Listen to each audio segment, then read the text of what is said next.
Hello everybody and welcome to another video. This is going to be a Q&A video and it's going to be a follow-up to the suggestions video that I did last week. And basically, just as I promised, I look at some of the suggestions that you guys propose in the comment section below that video, and then I talk about why I like that suggestion, why I don't like this suggestion. And yeah, this series is basically where I just detail my thoughts and stuff like that. And hopefully you guys will agree with what I'm saying, or if you disagree, then feel free to say why you disagree in the comment section below. The first question is, okay, so I have to know, if you think Armin Special needs to be changed, what do you think it should be changed to? I have a lot of suggestions on how to fix Armin, and in my previous suggestions I did say that Armin should be very slow compared to any of the other soldiers that we have in game, but his special needs to be far better in terms of support, or in terms of just the general quality and usefulness, that anything that he lacks is easily made up for. That being said, I do believe that Armin Special currently is very powerful, but the way it's implemented in the game makes it very weak. So if there's a couple of things that I'd fix with it, it's increase the radius of the effect and increase how long Titans are affected by it. So currently, as you guys might know, what Armin does is he dances in order to stun the Titan, and the Titan has to be within 50 feet, and Armin only does it, and the Titan only gets successfully stunned once Armin finishes his animation. So if he doesn't get to finish his animation, or if the Titan starts attacking before he finishes his animation, the Titan just doesn't get stunned at all. So I personally suggest increasing the radius to something like 100 feet instead, so that there's a lot of time for, you know, aberrants running towards you, or just any Titan at all. And that gives you a lot of time to aim and actually kill the Titan properly using your stun. Basically, it's a lot easier to save yourself, it's a lot easier to kill Titans once they're much more accessible to you. The main reason why this would be dramatically more powerful than how it is right now is because Armin Special is actually AoE, which means any Titan within 100 feet would be stunned. So it's amazing. It would be an amazing skill for crowd control, you know, if you're crowded out in Forest 1, or any of the forest levels for that matter, in city multiplayer, or even in single player. You can just use this and you have an automatic way of getting out of there while the Titans are laughing. That's the way I changed Armin Special, because it makes it easier for Feng and Jiang, because they don't have to make different animations for Armin. They don't have to balance an entirely new special and come up with something entirely different. But if I had to completely revamp Armin Special, what I would suggest is the ability to carry gas around. So basically, he turns into a portable supply station. Basically what he does is, at the start of every round, he has, when you right click, you can place a portable supply depot. And anyone who comes to that station, including you as the player, gets half the quantity of your gas tank back. And I don't know, it just seems like a really cool special that you can use in multiplayer very effectively. You can use in single player when you run out of gas. You can use in multiplayer when someone runs out of gas, or someone's in danger and they're close to running out of gas. I think that would be a very interesting special, but if I had to put it anyway, I would just simply rebalance the numbers that are currently in game with Armin's stats. The next suggestion is, I think that later on, when the game gets more refining, each character can get a skill tree you fill out when you log onto the game, or Feng makes a service where people create accounts and the trees are set when you log in. This would make it so that you don't have 3 Mikasas running around acting the same, and adds more diversity to the game. Ideas for skill trees would be something like Borderlands, where the abilities changed based on what is chosen.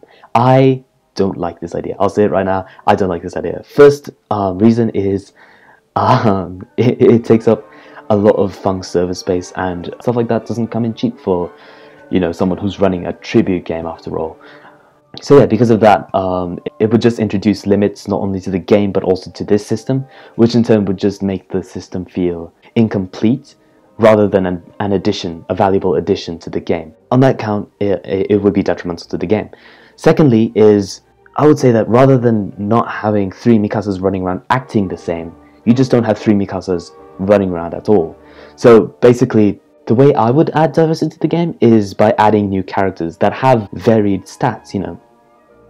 someone might have less gas than Mikasa and someone might have more gas than Mikasa, but they'd still be different characters and people would still be playing them differently. I think that would be a much more valuable addition into the game than just having three Mikasas playing in different ways, because ultimately they fulfill the same thing.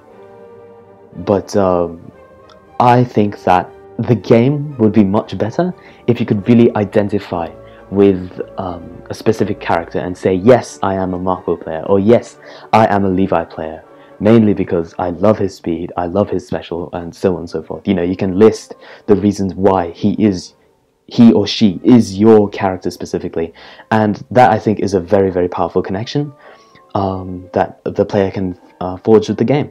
So yeah, for that reason, I don't think this is a really great idea, because rather than just creating your own character and, you know, just having like 7 different versions of Jean, I would personally suggest that every new character that is added to the game adds a different iteration or a different play style that is accessible to the player base. The next question says, I think though that it's fairly easy to play the game, so I suggest putting a specific score on each Titan to kill them. So the score required on each Titan differs based on size, and if you don't deal the damage in time, they will regenerate their Nape's health back. Of course, there should also be a mode with no specific damage required, either for new players or just anyone who wants to practice. Just saying, this would be a cool addition to the game, that is if Feng is trying to make it as related to the anime as he can. I personally don't think the argumentation of this idea is very good, but the idea itself is certainly quite interesting.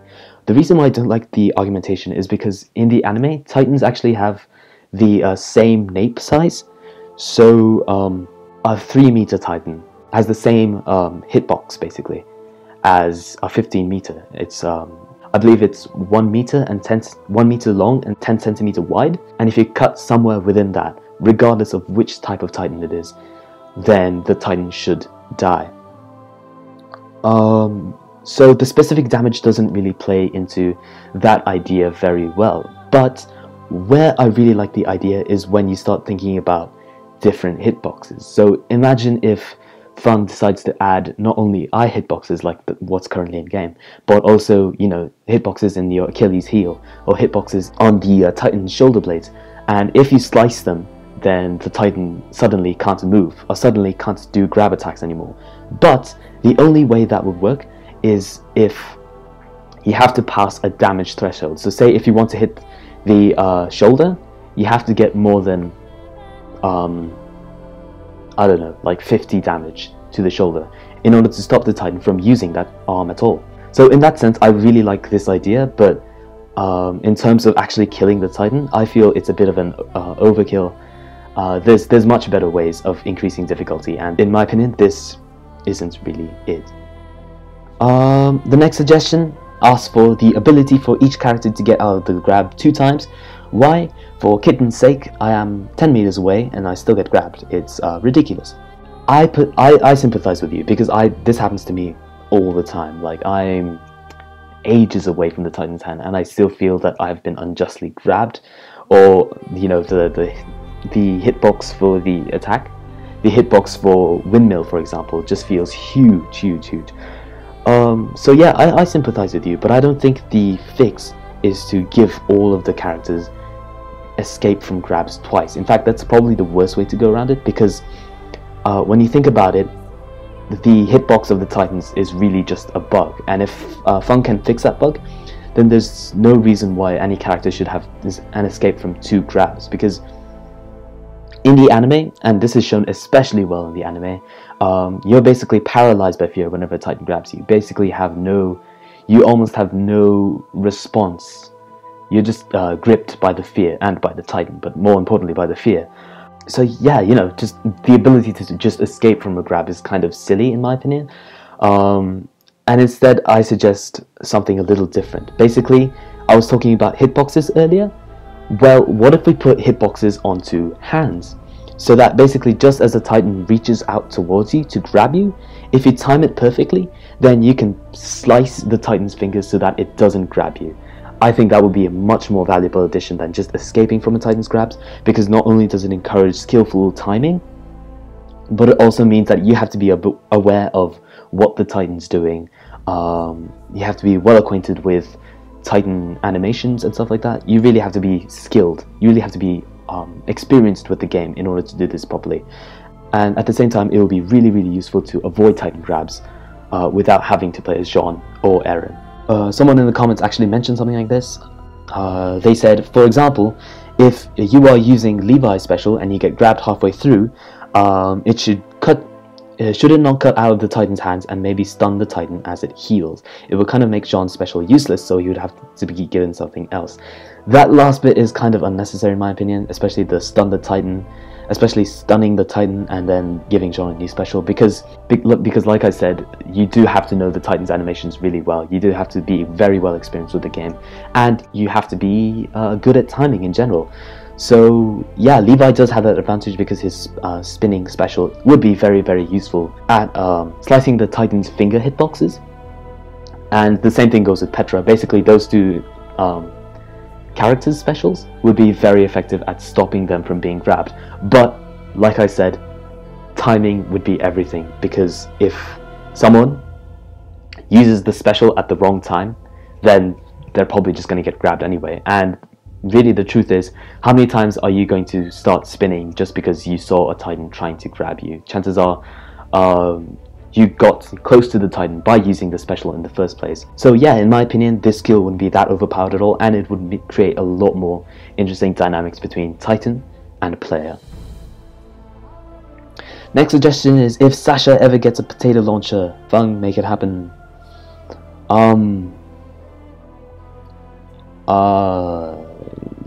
You know what? I'm just gonna leave it there. I'm just gonna leave it at that. And the last suggestion that I wanted to talk about today is, I really think Feng should enlarge the city and place the buildings differently so they're not so systematic. What do you think? Well, I think that systematic isn't that big of a deal, you know, because after all, it's a city and it's probably designed by people. So, you know, there'd be some systematicness to how the buildings were laid out anyway. You don't really see it in anime, but I bet you, you know, if you actually drew a detailed map of Shiganshina or Trost, then, you know, chances are you'd be seeing a lot of patterns and stuff like that. Now, the main problem that I see with enlarging the city is how established it already is inside the game. Now that the Colossal Titan multiplayer map, as well as the Trost multiplayer map, maps have been added, it'd be kind of hard to basically reprogram every single thing that happens during those two multiplayer maps, just for the benefit of making the map a little bit larger. And in my opinion, we should be seeing new maps coming soon anyway. Hopefully, you know, we'll start seeing maps like the plains being added, and especially horses. That would be absolutely wonderful in my opinion. And, you know, hopefully we see that soon. But yeah, for the sake of less work, I personally believe that the scale of the map currently is appropriate with the chibi-ness of the characters and, you know, the general design aesthetic that Feng has been working for. And at the same time, there's a lot of variation in gameplay throughout City, because in some places, you know, the buildings are really, really narrow and they're really, really compacted, and in some places it's just very open space. Like, for example, compare the areas in the corner of City to the side of City, and you'll see that the buildings are far, far closer in City, in the sides of the city, than they are in the corner. And basically what this does is it makes the entire map feel much more varied, and the mood of the player basically shifts with with the different areas of City. So in my opinion, the map is actually very well designed, and systematicness in the end doesn't really matter. I mean, it'd be cool to see something that looks a bit more random and a bit more Attack on Titan-ish, but I guess we have Zulthus's game for that reason specifically. If you don't know what Zulthus's game is, I will have a link in the description, so you can check that out later if you want. But in terms of enlarging the city and making it bigger, yeah, I just think that's completely out of scope, because Feng would just have to rework a lot of the stuff that he's put into the game already. And, you know, honestly, at this point in the development of the game, I would rather be seeing stuff like the plains map, rather than just a lot of work being put into a slightly larger version of the city map. So yeah, that just about wraps up things. I've been talking for way too long. But yeah, now that I've gotten through all the suggestions, thank you guys very much for watching. If you enjoyed this video, be sure to leave a like, share with your friends and anyone else who you think will enjoy it, and anyone else who you think will be interested by my suggestions. Comment, ask questions, leave your own suggestions in the comment section below. I'll be sure to take a good look at them and see which ones I like. If I didn't get to your suggestion, it probably means that I'll be looking at it some other video. But yeah, for the specific reason of not making this one video too long, I am going to be cutting the video off right here, right now. Thank you guys very much for watching. Be sure to subscribe, and I will see you guys next time.